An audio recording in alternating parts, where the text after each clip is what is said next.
Ceci est un appel au calme.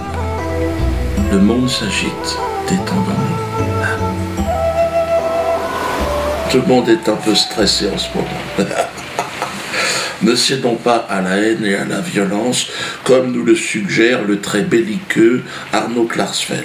Il faut des manifestations devant pour qu'il y ait pour que les tribunaux puissent considérer qu'il y a un trouble à l'ordre public, pour que la décision du ministre de l'Intérieur et de la préfecture soit justifiée sur des bases légales. Et les bases légales, c'est un trouble à l'ordre public. Et l'ordre public ne peut être troublé que si des gens manifestent pour dire on n'en peut plus. Arnaud, là, quelque part, j'ai envie de te dire, tu m'inquiètes. Tu m'inquiètes à jouer les gros bras, à faire le mec, le casseur. Non, sois prudent, parce que on n'est pas en Israël, t'es plus en train de faire ton service militaire. Tu sais, quand t'étais garde frontière, là, tu faisais n'importe quoi déjà. Il est fils de parents célèbres, chasseur de nazis, traîne une réputation de playboy et travaille habituellement comme avocat. Arnaud Klarsfeld, 37 ans, volontaire chez les gardes-frontières, il veut se rendre utile à Israël. Là, t'es revenu en France, donc là, il faut que tu te conformes à certaines règles. On ne peut pas demander aux gens d'aller se bastonner. À jouer au con, à menacer tout le monde, à provoquer tout le monde. Tu vas finir par te faire défoncer ta petite gueule de petite chatte d'appartement, là. Sois responsable un peu, on doit être responsable, on doit montrer l'exemple. Il y a une jeunesse aujourd'hui qui est en difficulté, c'est la crise. Nous devons, nous, maintenant, prôner l'apaisement, la sérénité entre les communautés. La violence ne résout rien, comme disait le vieux maître chinois. J'ai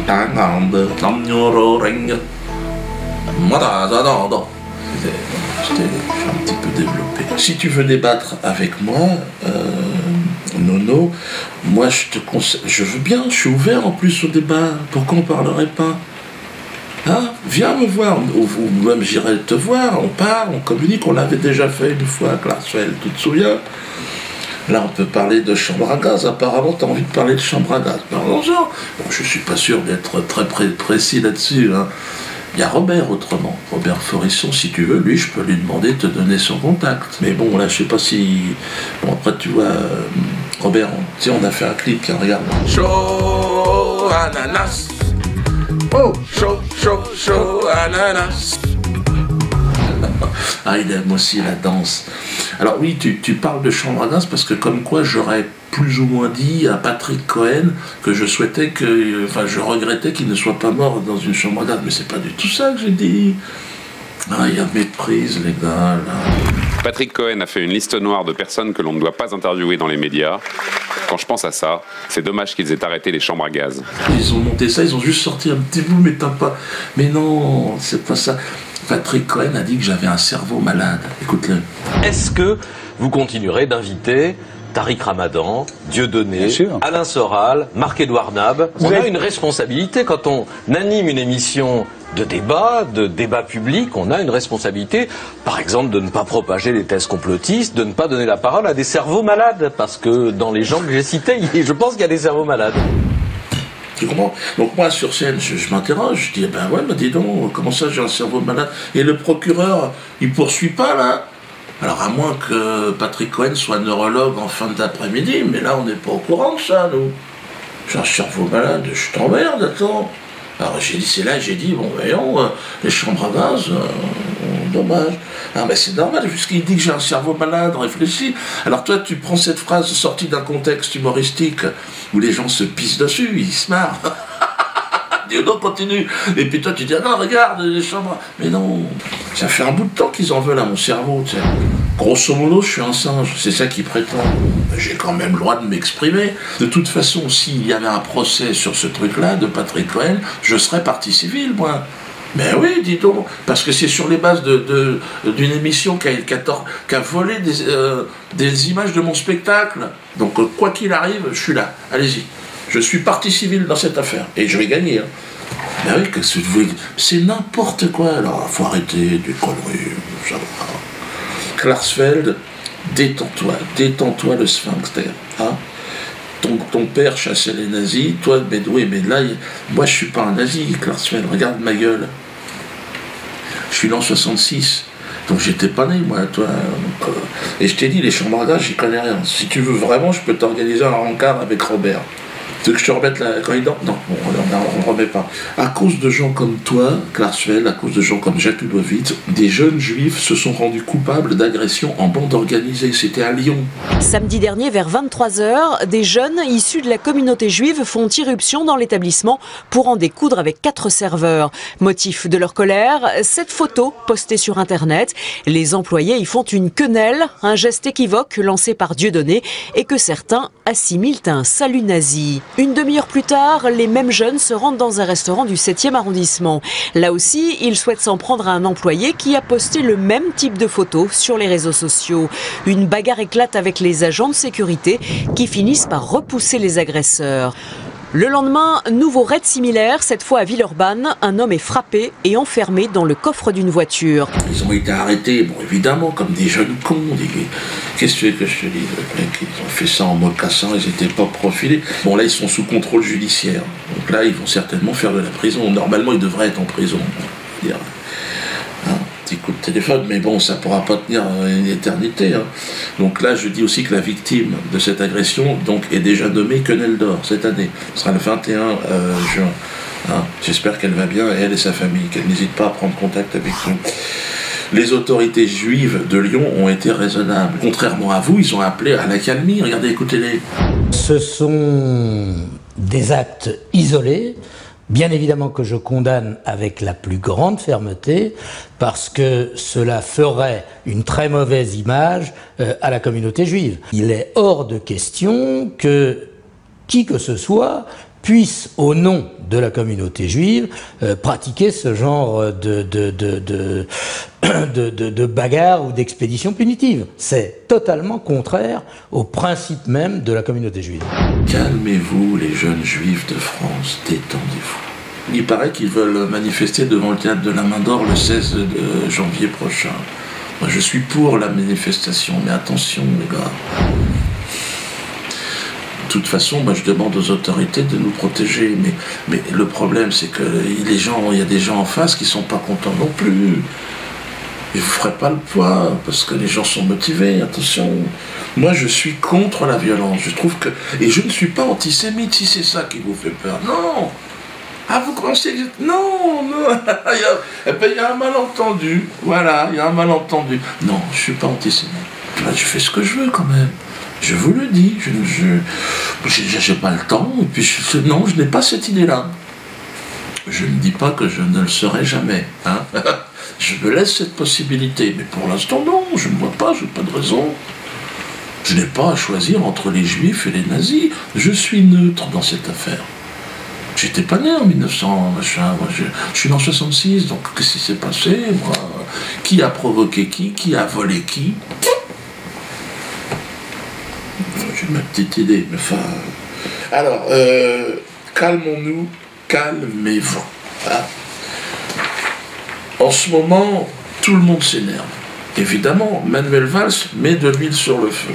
Dans un communiqué, Manuel Valls dit étudier la possibilité d'empêcher ces réunions publiques, qui contribuent selon lui à chaque nouvelle représentation à accroître les risques de troubles à l'ordre public.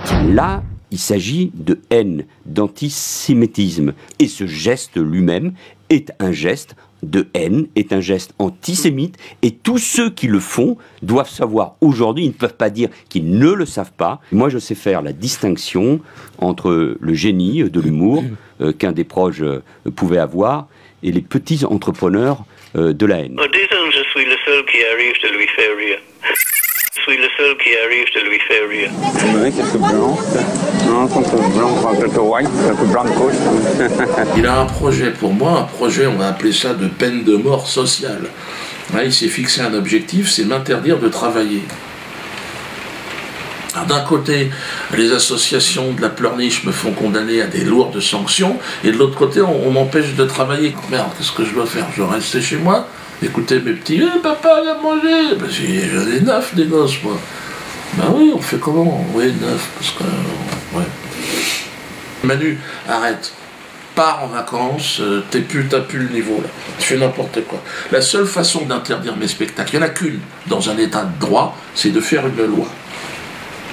une loi, alors qui m'interdirait pas moi personnellement, c'est pas possible, mais une loi qui interdit le sarcasme, l'outrance, l'ironie sur des sujets comme les crimes contre l'humanité ou des choses comme ça. Enfin bon, on trouverait bien un petit truc. Il y a déjà la loi Guesso, faut essayer d'adapter ça, faut essayer de se bouger le cul, les gars, ça peut pas se faire comme ça, Manu. Là, tu fais n'importe quoi. Alors, je sais que tu veux être président, et que tu veux plaire aux banquiers pour qu'ils te filent un peu de pognon et qu'ils te mettent la couronne sur la tête, mais essaye de faire ça proprement. Ce qui est étrange, évidemment, c'est que sur certains sujets, ça restera open bar.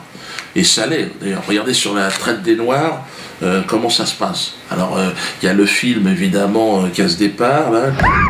Oh non, mais c'est nègre. Ils ont des pieds à la place des mains. Et des mains à la place des pieds.